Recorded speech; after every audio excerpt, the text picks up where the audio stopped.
People can do things to you. Things you don't even know about. I saw the play Bug about a year ago in New York. It had been running for 6 or 7 months. I think it ultimately ran much longer than that. And something compelled me to go back and see it again. And the second time I saw it, I thought, this is really a unique and an unusual story. It's about paranoia, and it raises questions and provides very few answers. But I found that I didn't know where this was going. I had no idea what the next scene would be, what the next movement would be, and that always grabs me, no matter what.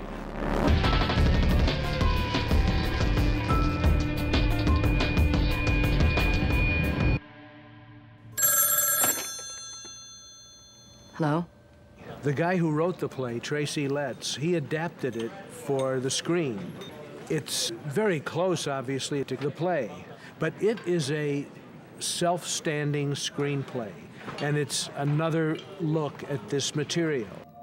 Bug is about a lonely, wounded woman named Agnes, who I play, who lives in a pretty crappy, shabby, sad motel by herself, having lost her child, and who meets a guy through her one and only friend in the world. And she brings this guy around, and we end up having this very intense, very meaningful relationship. I'd like to see you again. How do you mean? I mean, see you again, what I said. I've always thought that Bug was a love story. It's a love story between two intensely damaged individuals. But it's not called Love Story, it's called Bug, so it's probably about some other things too, namely bugs. What are you looking at? Bug. Excuse me. It's about these people who are in very close quarters, who come to the belief that they are infested by these bugs, which nobody is really able to see but them. There, right there, Agnes, it's right there. It deals with paranoia, which infects all of us. We all have a paranoid sensibility to some extent, especially now with terrorism. And in many ways, this is the story of a guy who could be a terrorist, you know, who's sort of hiding in a small motel in the middle of Oklahoma, which is where it's set. But all of the characters are infected with this paranoia. Hey, maybe we got us a little bug problem here.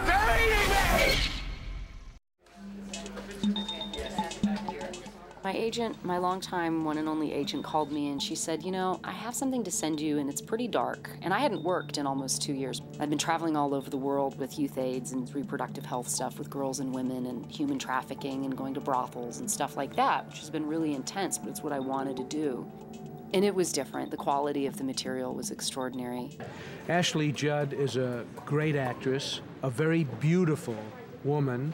We try not to emphasize that in the film, but what I was drawn to was not only her Southern roots, which works for this character very well, but she's just a really fine actress. And this is a great piece of material for her. That thing, I'll dig it out and show you. There was nothing about Bug that didn't excite me.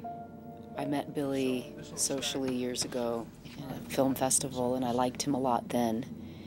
I didn't realize that he hadn't directed French Connection 2 and complimented him about a scene in it I loved, and he was very gracious, and I found that to be consistent with my experience with him in the movie. Hello, Peter. It's a challenge. It's different from the kind of roles that she became known for. So she wants to stretch, and I was very interested in working with her to stretch as an actress. It is so wonderful to creatively have the opportunity just to let everything go. What? Say anything else. No, if you know something about my son, you have to tell me. When I read the play, it's an actor's dream. It has every challenge, it has every opportunity, it has every blessing. You have a lonely character living in a lonely motel, and you get the opportunity to really flesh out that kind of life for yourself with an experienced director and an astute, intuitive crew There was parts of making Bug that were like renegade filmmaking, but it was always done with tremendous efficiency. It was just a remarkable experience.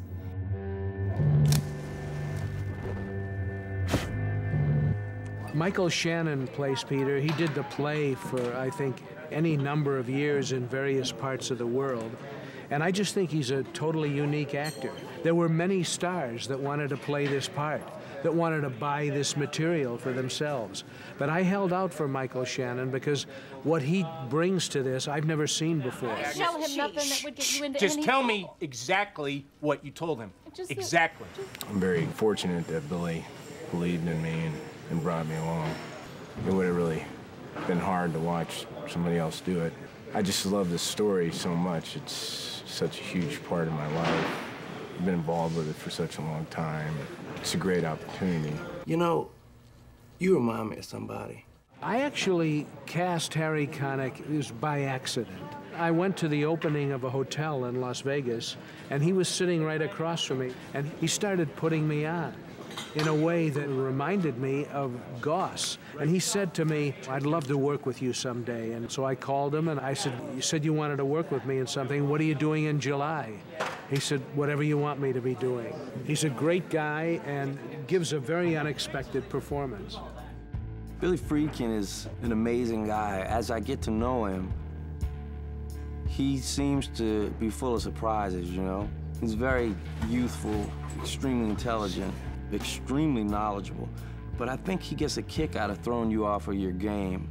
He likes to approach you in a way that you don't expect, if for no other reason than to have you do the scene in a way that you didn't think you were going to do it. And I happen to like that. I think that comes from being a jazz musician where you really don't know where it's going to go. It's a journey into the unknown. I'll be around.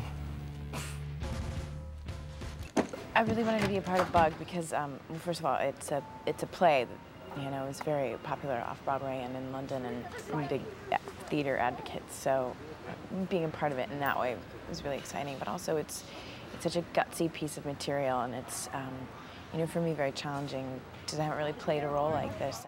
There are no bugs in this microscope. There's no bugs on your skin, in your skin. Lynn Collins comes from a classical theater background, but she's really beautiful and sexy. So that's a unique combination.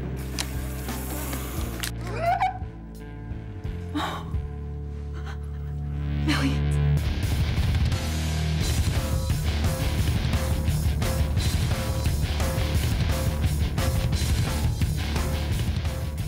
Billy Friedkin brings a unique style. He brings a very commanding force. Even from the day they had rehearsals, he has control of the set. There's a respect level there because of who he is. There's a respect level there from the actors because of the type of artist he is as a filmmaker, and the crew respects that. I mean, there is absolute quiet on this set when Billy Friedkin steps onto the set. Slate. Well, most of the film is in a motel, and there's about 3 little rooms in it, but for all intents and purposes, most of the film is in this one very claustrophobic set. And that's also a challenge that I love. We shot the entire script in order, and Billy went through the entire script and basically drew frame by frame the movie as he saw it. And so Billy had to figure out how to create organic cuts so that he could move the camera. And you have to find different ways of shooting it, maintain the tension, maintain the distances and the closeness of people, but not have the same setups or shots. You got to come up with a variety of ways to look at each scene and each character. I've never really done a film that took place in such a small environment. And I really like it, you know, because it takes away any sort of variables that you might have just from an environment point of view, and it leaves you with basically nothing but the emotion and the heart and the dialogue of what you have. The most fun for me is talking to the actors about what I have in mind and then watching them do it, seeing how they translate this script and my ideas through their own talents into something that's flesh and blood and original. Billy would show us what he was thinking, and then he would say, I'm going to go away. Call me when you're ready. And we did what we wanted to do. Do you know that he doesn't say action? He basically allows you to start when you want to start. And he works incredibly fast. I think the most takes I've had is 4, and the last time, like, you have to beg for a second one if he thinks you've nailed it already. Listen! If you want to know what is going on, you have to listen to me. You have to. I'm sure it'll polarize some people, and they'll just totally not get it and wonder if they can go get their money back, and other people will be very moved and provoked by it. I mean, ultimately, I would like for people to be touched, ideally. I am the super mother bug! I would hope that, despite the darkness that's in the movie, that, I know this is gonna sound really twisted, but that it would inspire people to take care of one another. I think audiences are going to see a very interesting, bizarre, twisted, and not a happy story. I mean, this is not a family show. Gone out to San Diego. I think it's unexpected. You have to pay attention, but I think it is a comedy, very sexy, and it's savagely violent. You can't just lay back and expect the movie to just come at you. You have to get involved in it. If you're a part of this, There's no bugs on your skin. Why can't you just leave me with one thing? I know who I am. You're being watched. I don't believe my presence here is accidental. Machine! Machine! Oh my God, Peter!